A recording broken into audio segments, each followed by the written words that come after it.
What do social media apps and autonomous robots have in common? Their deep desire to kill themselves. Discord just released an update saying that they will be expanding their child safety protections worldwide, which includes teen by default settings.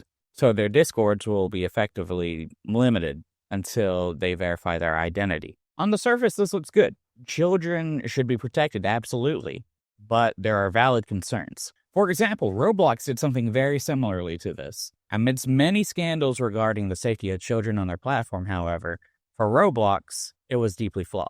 With the face scans, there were a lot of false positives in which teens were flagged as adults were flagged as teens, and you get the idea. There were older siblings and adults lending their faces to these kids, not knowing what they were, helping them do. Some comical cases of this laziness where like people just using video game characters to pretend, oh yeah, this is my face. Look, Roblox, verify it. This is my face. And it'd be like Dante from Devil May Cry or Kratos from God of War. Discord plans to essentially do that, but with the added option of using your government IDs. And now another fear many people are expressing is they don't trust Discord to delete said information after verification. So their identity is at risk of a breach of data, which has happened at Discord before. Honestly, these are valid concerns. I mean, a lot of people are hand-waving this like, what do you have to hide? And like everybody's a pedophile that like has any sort of concern. I mean, it's a concern for me. I show my face on the internet. That's not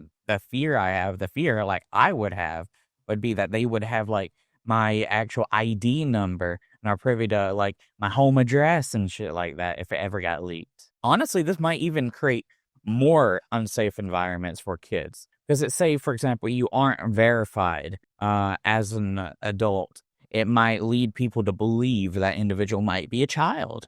And it might be easier for that person that's masquerading as a child to interact with other children. They may not be able to engage in not safe for work material on Discord if they did that. But what's to stop those two individuals from moving to another site after making that connection? Like, Twitter DMs or whatnot. On top of that, the same update Discord says we're also launching a recruitment for Discord's first teen council, creating a space for teen voices to help shape our safety and well-being. And work applications are now open for U.S. teens from the ages of 13 to 17. What? Like, is it an inherent trait to be this tone deaf to run a social media platform? You do not need to hire children and put them in positions to understand what is inappropriate and appropriate engagement to do with a child. As adults, we should be the ones to dictate that, no? In the article they linked, which dives further into these changes, they explain these changes were initially made to meet regulatory requirements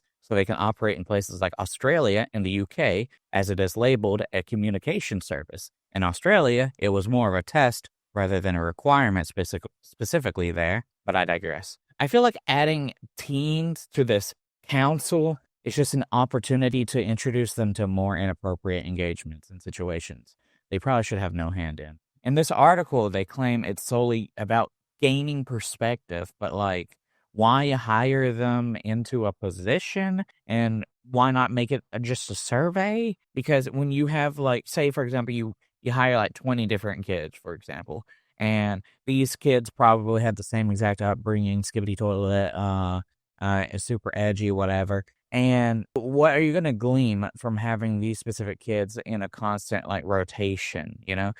If you actually cared about the data aspect of it, you would probably want like a survey above having, children on, I don't even know if it's a paid payroll, but for just the sake of it, we'll just say payroll for now. Why would you want these kids to be on a payroll? Like, it doesn't make sense to me. They list 5 things specifically in which will have you need to verify one's age: unblur unsafe images, turn off message requests, access age-restricted channels and servers, and speak in a stage channel, also to toggle on age-restricted command settings. They then emphasize that Discord will be usable as it is without verification. Honestly, in a perfect world, I would have loved this kind of thing. Kid safety is sincerely lacking, and it feels like we'd never veer in the right direction with this kind of stuff. Everybody wants to save money and resources and cut corners, so they rely on automation and AI. Not that human like engagement is perfect, but it is truly the only good way to make something like this work. Like it has to be solely human to human verification. It's so easy to trick all these like prove you these like captchas and these AIs and whatnot, because like no matter how advanced we feel like they are right now, I mean, we fuck with them constantly to this day. Hell, there's that one meme that was going around where that person essentially jailbroke Grok and made it explain how to create a pipe bomb. But hopefully this doesn't turn out to be something incredibly negative, though. Let me know what you think. Thanks for listening.